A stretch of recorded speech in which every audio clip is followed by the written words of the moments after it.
স্বাগত ডিবিসি দেশের সংবাদে আপনাদের সাথে আছি সোনিয়া আফরিন ইশিতা। মাদারীপুরের ডাসার ও চট্টগ্রামের মিরসরাইয়ে কালবৈশাখীর তাণ্ডবে লণ্ডভণ্ড শতাধিক বাড়িঘর।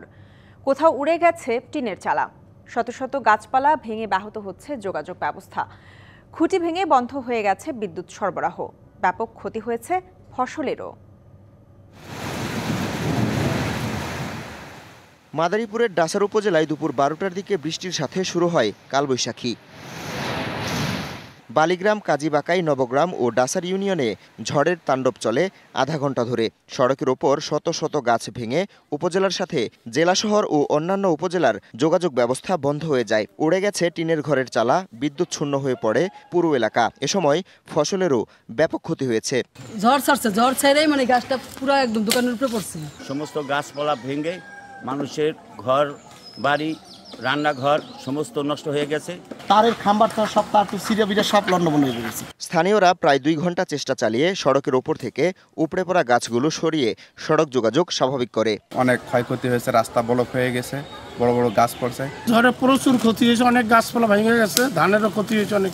ঝড়ে ক্ষতিগ্রস্তদের তালিকা প্রস্তুত করছে উপজেলা প্রশাসন। ঝড় শেষ হওয়ার সাথে সাথে আমাদের ইউনিয়ন পরিষদের যারা চেয়ারম্যান মহোদয় আছেন তাদেরকে এবং গ্রাম পুলিশদেরকে আমরা নির্দেশনা দিয়েছি যে কি পরিমাণ ক্ষয়ক্ষতি হয়েছে, ভৌত অবকাঠামো এবং ফসল সংক্রান্ত, সেগুলো আমাদেরকে দ্রুততম সময়ের মধ্যে প্রতিবেদন দেওয়ার জন্য পরবর্তীতে সেই প্রতিবেদন প্রাপ্তির সাপেক্ষে আমরা পরবর্তী ব্যবস্থা গ্রহণ করব। চট্টগ্রামের মিরসরাইয়ে 1 ঘন্টা কালবৈশাখীর ঝড়ে লণ্ডভণ্ড হয়েছে শতাধিক বাড়িঘর। এছাড়া গাছপালা উপড়ে গেছে, বিভিন্ন স্থানে ভেঙেছে বহু বিদ্যুতের খুঁটি। ইছাখালী ও মাঘাদিয়া ইউনিয়নের বিভিন্ন এলাকায় বন্ধ হয়ে গেছে বিদ্যুৎ সরবরাহ। এছাড়া উপজেলার বিভিন্ন এসএসসি ও সমমান পরীক্ষা কেন্দ্রে বিদ্যুৎ সংযোগ বিচ্ছিন্ন থাকায় বিপাকে পড়েন শিক্ষার্থীরা।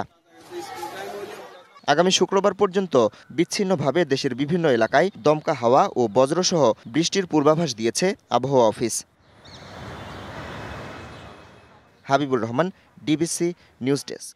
আগে প্রধানমন্ত্রীর দপ্তরে টাকা না দিলে কাজ হতো না। বিপ্লব পরবর্তী সময়ে সেই পরিস্থিতি বদলেছে। এখন কোথাও টাকা দিতে হচ্ছে না বলে মন্তব্য করেছেন দুর্নীতি দমন কমিশন দুদক চেয়ারম্যান ডক্টর আব্দুল মোমেন। সকালে লালমনিরহাটে দুদকের গণশুনানি অনুষ্ঠানে তিনি এই কথা বলেন দুর্নীতির বড় কারণ আমলারা ঠিকাদার বান্ধব। এছাড়াও কর্মকর্তাদের মধ্যে রাজনৈতিক চাপে দুর্নীতির সুযোগ তৈরি হয়েছিল। নিজেরা কাজে স্বচ্ছ থাকলে আমলা শব্দের নেতিবাচক মানসিকতা পরিত্যাগ সহজ হবে। সবাই জাগ্রত হলে আদালতও সচেতন হবে, দীর্ঘসূত্রতা থাকবে না। বড় ও ধনী জেলাগুলোতে দুর্নীতি বেশি বলেও জানান দুদক চেয়ারম্যান।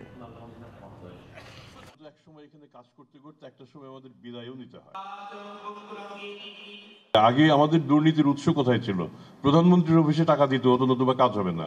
এখন প্রফেসর ইউনূসের অফিসে টাকা দিতে হবে এমন কেউ কি বলতে পারেন? কিংবা দুদকের চেয়ারম্যানের অফিসে কিংবা দুদকে টাকা দিতে হবে, এরকম কি আর কারো মাথায় আসে? যদি সত্যি সত্যি মাথায় এসে থাকে তাহলে বুঝতে হবে এটা একটা অশনি সংকেত। আমরা বিশ্বাস করি এই অশনি সংকেত যেন আমাদের সামনে না আসে। চট্টগ্রামের আসকার দিঘির পাড়ে পাহাড় কেটে বহুতল ভবন নির্মাণের বিরুদ্ধে উচ্ছেদ অভিযান চালিয়েছে চট্টগ্রাম উন্নয়ন কর্তৃপক্ষ। সকালে চট্টগ্রাম উন্নয়ন কর্তৃপক্ষের চেয়ারম্যান সহ সিডিএর একটি বিশেষ টিম অভিযান শুরু করে। এই বহুতল ভবন নির্মাণ করছিল স্বপ্নিল ফ্যামিলি ওনার্স নামে একটি ডেভেলপার প্রতিষ্ঠান। কর্মকর্তারা জানান 2023 সালে নির্মাণাধীন এই ভবনের বিরুদ্ধে ও পাশের আরও 2টি জায়গায় অনুমোদনের বাইরে কাজ বন্ধ করতে নির্দেশ দেওয়া হলেও উচ্চ আদালতে গিয়ে মালিকরা কাজ চালিয়ে নেওয়ার আদেশ নিয়ে আসেন। রবিবার চেম্বার আদালত সে আদেশ প্রত্যাহার করে। ফলে আজ থেকে উচ্ছেদ কাজ শুরু করেছে সিডিএ। চট্টগ্রাম একটু সুন্দর নগর আমরা রক্ষা করতে চাই, কারণ এটা কোর্টের ইনজাংশন ছিল। গতকালই ইনজাংশন ভ্যাকেট হয়েছে। আমরা রেডি ছিলাম, সাথে সাথে আমরা এখানে এসেছি এবং আমরা আশা করি এই ঘটনা চট্টগ্রামে যারা এরকম চক্র আছে তারা সতর্ক হবে। আমরণ অনশনে না গিয়ে আলোচনার মাধ্যমে সংকট নিরসনের জন্য শিক্ষার্থীদের প্রতি আহ্বান জানিয়েছেন খুলনা প্রকৌশল ও প্রযুক্তি বিশ্ববিদ্যালয়ের ছাত্র কল্যাণ পরিচালক অধ্যাপক ডক্টর আব্দুল্লাহ ইলিয়াস আক্তার। দুপুর 12:30টায় ক্যাম্পাসের স্টুডেন্ট ওয়েলফেয়ার সেন্টারে শিক্ষার্থীদের সঙ্গে সংবাদ সম্মেলন করে এ কথা বলেন তিনি। আন্দোলনকারী শিক্ষার্থীদের সঙ্গে আলোচনার মাধ্যমে সমাধানের চেষ্টা অব্যাহত রয়েছে। এরই মধ্যেই আন্দোলনরত শিক্ষার্থী ও বিশ্ববিদ্যালয় প্রশাসনের সঙ্গে আলোচনা চলছে। দ্রুত এই সংকট থেকে বেরিয়ে আসার ব্যাপারে আশাবাদী শিক্ষকরা।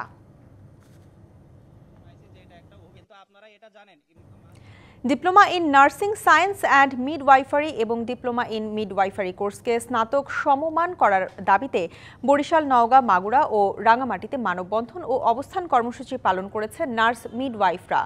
বরিশাল নগরীর অশ্বিনী কুমার হলের সামনে বিক্ষোভ করেন Bangladesh diploma student nurses union. এ সময় আন্দোলনকারীরা বলেন, diploma in nursing science and midwifery এবং ডিপ্লোমা ইন মিডওয়াইফারি কোর্সগুলোকে ডিগ্রি সমমানের স্বীকৃতি না দেয়ায় উচ্চশিক্ষা ও চাকরি ক্ষেত্রে নানা প্রতিবন্ধকতার সম্মুখীন হতে হচ্ছে। নওগাঁয় মানববন্ধন ও অবস্থান কর্মসূচি থেকে কোর্সগুলোর ডিগ্রির স্বীকৃতি দিয়ে সরকারকে প্রয়োজনীয় পদক্ষেপ গ্রহণের আহ্বান জানানো হয়। একই দাবিতে মাগুরা, পাবনা, ভোলা, নীলফামারী ও রাঙামাটিতে মানববন্ধন ও অবস্থান কর্মসূচি পালন করেন নার্স ও মিডওয়াইফরা। তাদের দাবি আদায় না হলে কঠোর কর্মসূচির হুঁশিয়ারি দেন তারা। নরসিংদীর পলাশে অবৈধভাবে গড়ে ওঠা জিন ওয়ান স্টোরেজ নামে একটি ব্যাটারি কারখানা স্থায়ীভাবে বন্ধ করে দিয়েছে পরিবেশ অধিদপ্তর। সকালে উপজেলার ফুলবাড়িয়া গ্রামে গড়ে ওঠা কারখানায় অভিযান চালিয়ে তা বন্ধ করে দেয়া হয়।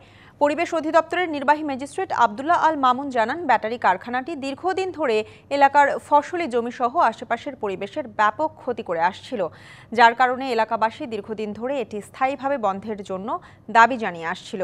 ক্ষতিকর এই কারখানায় বিদ্যুৎ সংযোগ বিচ্ছিন্ন করে স্থায়ীভাবে বন্ধ করে দেওয়া হয়। চুয়াডাঙ্গার ভালাইপুরে নানা অভিযোগে দুটি ফার্মেসিকে 50,000 টাকা জরিমানা করেছে জাতীয় ভোক্তা অধিকার সংরক্ষণ অধিদপ্তর। দুপুর 1টার দিকে সদর উপজেলার ভালাইপুর বাজারে এই অভিযান পরিচালনা করা হয়।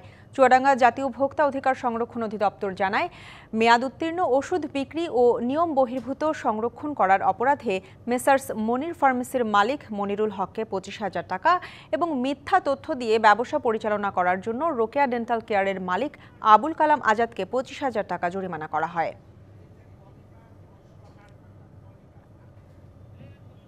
ডিবিসি দেশের সংবাদে এই ছিল এখনকার মতো। ডিবিসি নিউজের সংবাদগুলো পড়তে ভিজিট করুন dbcnews.tv আর ভিজিট করুন ডিবিসি নিউজের ফেসবুক পেজ এবং ইউটিউব চ্যানেল। ডিবিসির সঙ্গেই থাকুন।